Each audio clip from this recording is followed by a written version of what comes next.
Hello, I'm Dan Bassel. In 1993, I created the Tutor-Mentor Connection in Chicago to help non-school, volunteer-based tutoring and mentoring and learning programs grow in all poverty neighborhoods of Chicago. I created the Tutor-Mentor Institute, LLC, in 2011 as a new framework for leading this effort. I've been writing blog articles since 2005 and a printed newsletter even before that to share ideas around the idea, how do we make mentor-rich programs available in more places? And I've been leading a tutor-mentor program for almost 35 years, so I've got quite a few ideas about how to do that. And I've been sharing articles over and over. Sometimes they have long web addresses, so I use tiny web addresses. And I begin to aggregate these in one place. I'm going to share that with you now. So let me take you over here. This is the TutorMentorBlogspot.com. This is my main blog. I've been writing articles here since 2005. If I scroll up a little bit, you can see the graphic here shows the city of Chicago, and these oil wells are intended to visualize what a tutor-mentor program might be, helping kids from first grade or middle school through high school and on into jobs, and connected a whole bunch of people, the village, to help make that happen. So this is just one of many articles that I've written. And last year, I created a article, which if you go over here to the side, the tabs on the side of the blog are categories, the different topics of the blog articles. So this one, the second one down, says AA library links. And if you click into that, you come to this page. And as I said, I point to the same websites over and over in many of the articles I write, and many have long links. So I've created shorter, tiny URL links, and I use these frequently. So I created this page so I wouldn't have to keep recreating a different address each time I pointed to the same article. This is organized in sections. And so the first part of this is just points to some of the strategy maps and vision pages that I've created using concept maps. So for instance, if you click into this Tutor-Mentor Connection mission and click on the small address, this takes you to a page on the website where it talks about the mission of the organization. I'm not going to go through that. I just want to show you it's there. If you go down, the next one takes you to another page where this is one of the concept maps that talks about, our goal is to help youth born or living in poverty areas start jobs and careers by age 25. And if you go down the other side, it talks about the involvement of workplace volunteers and comprehensive programs. If you go down another one, it goes to a different map. This map talks about the different supports kids need at different age groups. If you're in elementary school, you need good teachers, social skills, homework help, technology and learning, college savings, safe places. And when you go to junior high, you need the same things and maybe a few more. And as you move to high school, you need the same things and a few more. And these are needed in every poverty neighborhood, not just one or two. So this section talks about strategies. You can click into each one of them and it takes you to another page. If you go down, these show some different places to connect with me. I'm on Facebook and I've got LinkedIn and I've got videos. So you can connect with me in different places. The core part of the library in 1994 would begin to build a database of Chicago tutoring and mentoring programs. And the goal is that people every day are doing things to draw attention and volunteers and dollars to programs in all parts of the city, not just in a few parts. And that's where the maps come in. So if you look at this, it's organized. I'm going to enlarge this a little bit so you can hopefully see it better. There you go. So I organized the links library by Chicago North and Chicago Central, South Central, Chicago South. And if you click into, so for instance, if you click into Chicago North,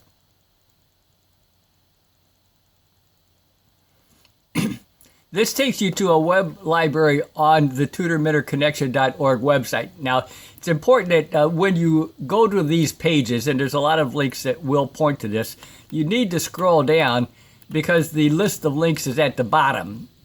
And in this case, since I'm talking about programs in the Chicago North, they're listed in alphabetical order. So there's the 826 Chicago. And on each one of these, you click, it goes into the website of that organization, where if the organization's website is giving a good explanation of what they do, why they do it, where they do it, what they need, how you program in that part of the city, you should then look in the mirror and say, well, what can I do? So let's click back. The same thing would happen if you clicked into other sections of the library. If you go to this link up here, this takes you back into the web library again.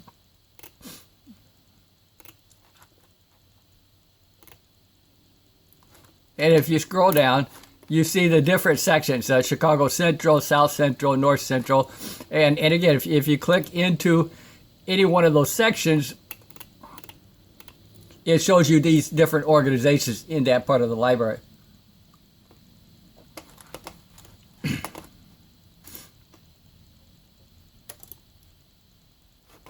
So if you scroll down further on this, the web library really has more than 2,000 links. It contains a wide range of information anyone can use to help youth living in poverty have more support, helping them move through school and into adult lives.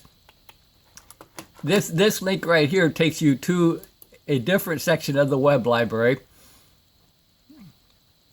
And again, you need to scroll down. And each of these is categories within that. For instance, adult literacy, service learning, homework, health, and tutoring assistance, law, justice, housing, poverty. Each one of these, mentoring and tutoring, research, resources, each one of these, if you click into it,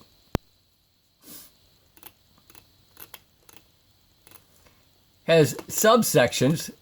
So under the research category, it's education issues, dropout crisis, health disparities, policy, social capital. And in each one of those, when you click in, it helps sort the library. So now you need to scroll down and look at what these articles are and read them for yourselves.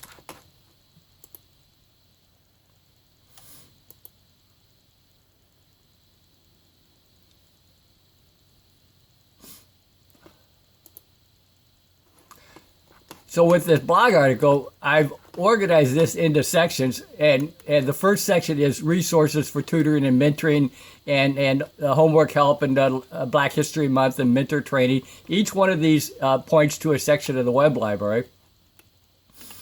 This points to a section on research, and you can see there's quite a bit of different sections that I point to here.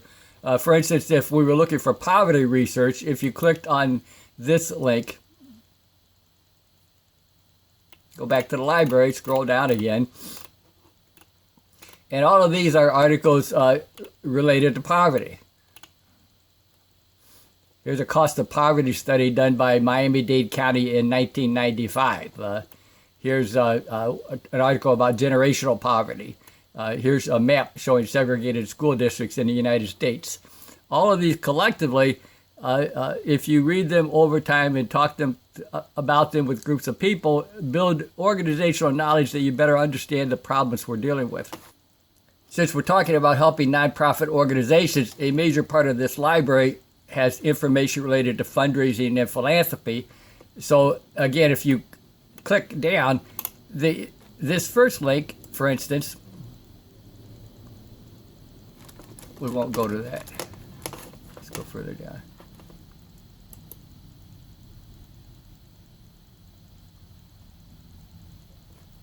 So you go back into the web library, and the links here, the categories on funding are advocacy for general operating support, challenges facing nonprofits, grant resources, workplace fundraising.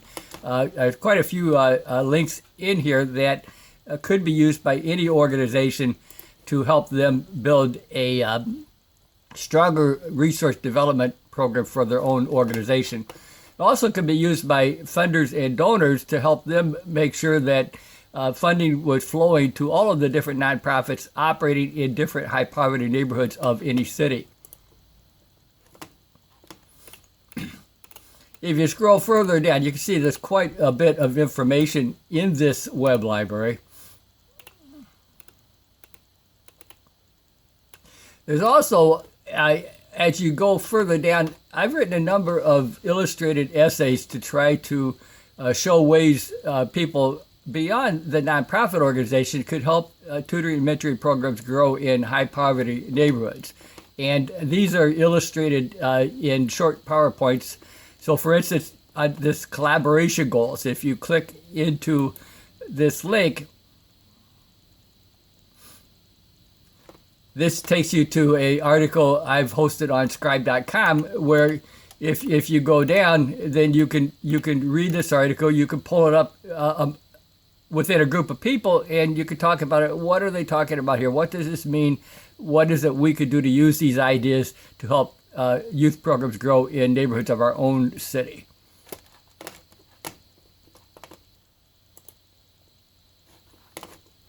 And you can see there's quite a few of these. If you here's one that I call tipping points. A tipping point is a certain set of actions. If you reach them, it changes everything that happens after that. So what would be the tipping points that would not only make more programs available to kids in high poverty areas, but would help those programs be more successful of helping kids through school and on into adult lives free of poverty because they've got jobs and they've got people helping them. And you can see how I use maps in these articles.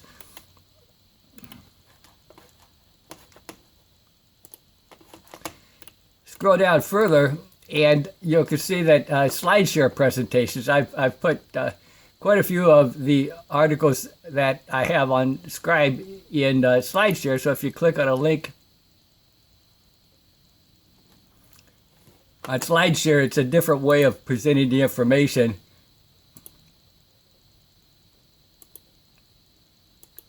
Again, you could bring these up in a small group of people or in a large group of people, and you can lead a discussion. How can we use these ideas to help kids in our own community?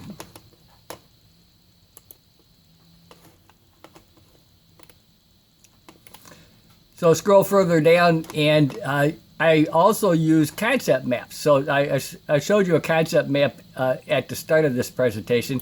Here's another one. In this particular, what are strategic reasons why business should adopt a tutor-mentor connection strategy? And if you follow it down, all companies need informal networks. They need a quality workforce. They need workforce development.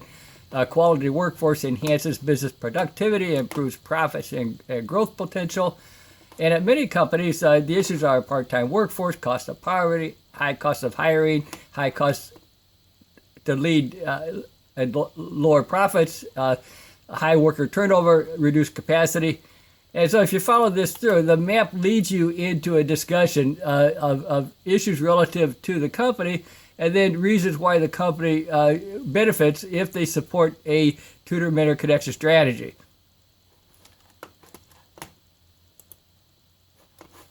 And as you look at this, there's quite a few maps here that I've created over the last 10 to 12 years that I share on this blog article. I've been doing this a long time. So for instance, here's a timeline that shows from 1992 all the way through today. What are the different things that the Tutor-Mentor Connection has done to support this strategy of helping every neighborhood in a city like Chicago have high quality programs that are connecting kids and volunteers and helping those kids move through school and into jobs, and helping those volunteers take growing roles and help make that happen.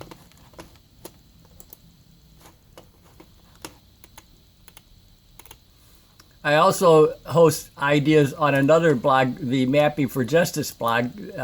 On this blog, I focus mostly on the use of maps. either concept maps or geographic maps. And you can see that as I see map platforms that other people have created, I try to share them here, and I point to them in a section of the web library.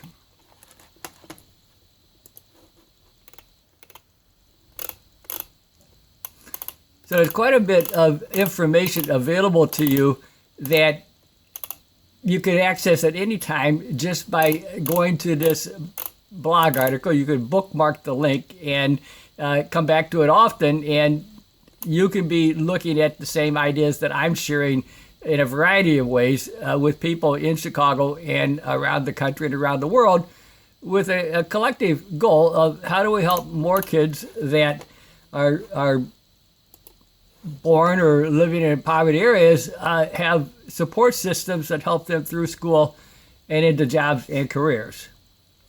You can connect with me on Twitter at TutorMentorTeam. I'm on Facebook. I'm on LinkedIn. My email is tutormentor2@earthlink.net. I hope this interests you, and I hope that you're interested in learning more. I look forward to talking to you. Thank you for taking time to look at this.